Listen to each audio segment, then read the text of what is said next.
ውድ ኢትዮጵያውያን ቻይናውያን በስራ ምን ያህል ጠንካራ እንደሆኑ ታውቃላችሁ።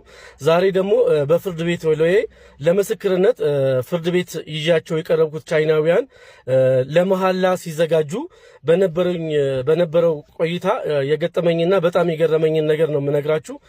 ይኸውም ምንድነው እኔ ብዙ ጊዜ ትልልቅ የቻይና ድርጅቶች ህግ አማካሪ ሆኜ ሰርቻለሁ። ለምሳሌ ሲሲሲ፣ ሲጄአይሲ፣ ሲኖማ፣ ጁሎንግ፣ ሎንግተንግ የተባሉ ውስጥ ገብቼ ለምስክርነት እነዚህን ቻይናዎች ከሌበር ጋር ከስራ ቅጥር ጋር በተያያዘ ድርጅቶቹን ሲከሱ ለምስክርነት ቻይኖቹን ጠርቼ ፍርድ ቤት ይቀርባሉ። ፍርድ ቤትም ምን ያደርጋል?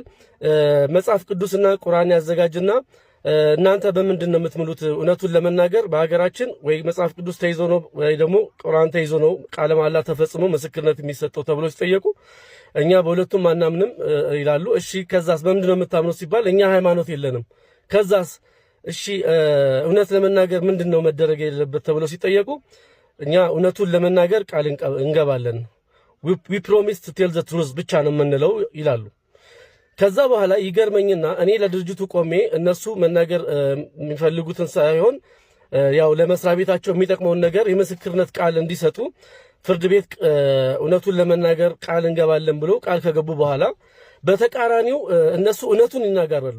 በተቃራኒው ደግሞ ከኛ ከኢትዮጵያውያን ምስክሮች ይዘው የምንመጣቸው ምስክሮች በወቅቱ ያላዩትን ያልሰሙትን መጽሐፍ ቅዱስ ወይ ቁርአን ይዘው ይሙሉና ሐሰት ይመሰክራሉ።